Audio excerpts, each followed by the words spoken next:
Hi అండి. Hello. ఈరోజు మా ఇంట్లో రొయ్యల పచ్చడి చేస్తున్నాను. చాలా చాలా బాగుంటుంది. నాకు ఇష్టమైంది. 1 కేజీ రొయ్యలు తీసుకున్నానండి. శుభ్రంగా క్లీన్ చేసుకుని ఒక 4-5 సార్లు కడుక్కొని శుభ్రంగా క్లీన్ చేసుకోవాలండి. అవి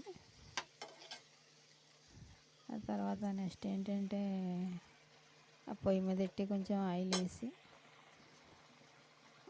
కొంచెం పసుపు కొద్దిగా సాల్ట్ వేసి బాగా వేయించుకోవాలండి. అన్ని అందులో ఉన్న వాటర్ అంతా పోవాలన్నమాట.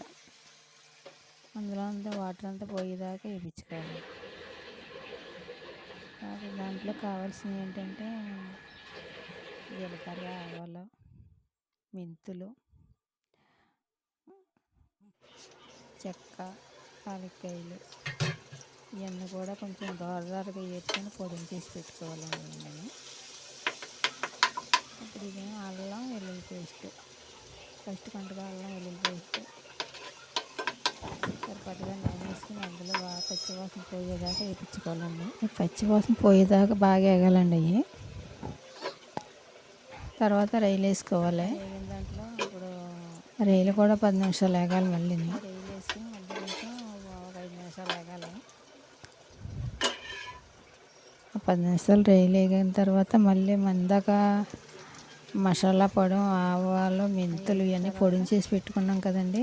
ఇక పక్కన పెట్టుకోవాలి. ఇప్పుడు ఒక 5-6 చెంచాలు కారం వేసుకోవాలి సరిపాటుగా. పచ్చడి కదా, ఇది ఎక్కువే పడుతుంది. మినిమం ఒక 100 గ్రాములు పడుతుందండి. అది 100 గ్రాములు కారం వేసుకున్న తర్వాత ఇప్పుడు మళ్ళీ ఆవు పిండి, మెంతులు ఇవన్నీ పొడిని చేసి పెట్టుకున్న మసాలా అన్నీ కూడా ఇప్పుడు అందులో వేసుకోవాలన్నమాట. అదండి పొడి అదంతా. అది వేసుకుని మళ్ళీ 10 నిమిషాలు వేగనివ్వాలి.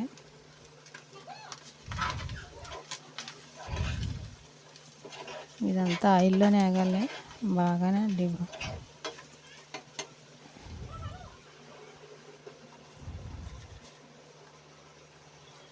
సరిపాటుగా సాల్ట్ వేసుకోవాలి. ముందు కొంచెం రొయ్యలు వేసాం కాబట్టి ఇప్పుడు తక్కువ వేసుకోవాలండి. ఇది చూసుకుని వేసుకోవచ్చు. ఒక 5 నిమ్మకాయలు రసం తీసి పెట్టుకున్నానండి పక్కన. నేను నిమ్మరసం ఒక సైజు ఒక 5 నిమ్మకాయలు రసం తీసుకుని ఇప్పుడు ఆ రసం అంతా అందులో వేసేస్తున్నాను. మళ్ళీ ఒక 5 నిమిషాలు అలాగా కుక్ అవనివ్వాలి పొయ్యి మీద. దగ్గర పడేదాకా కూడా బాగా వేగేదాకా.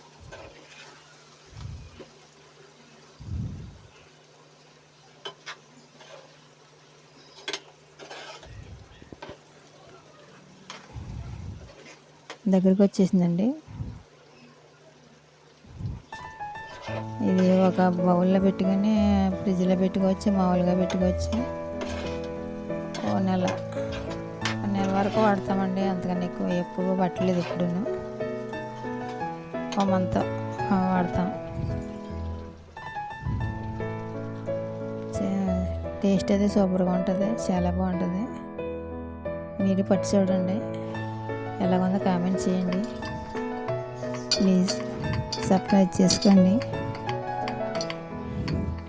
Thank you very much.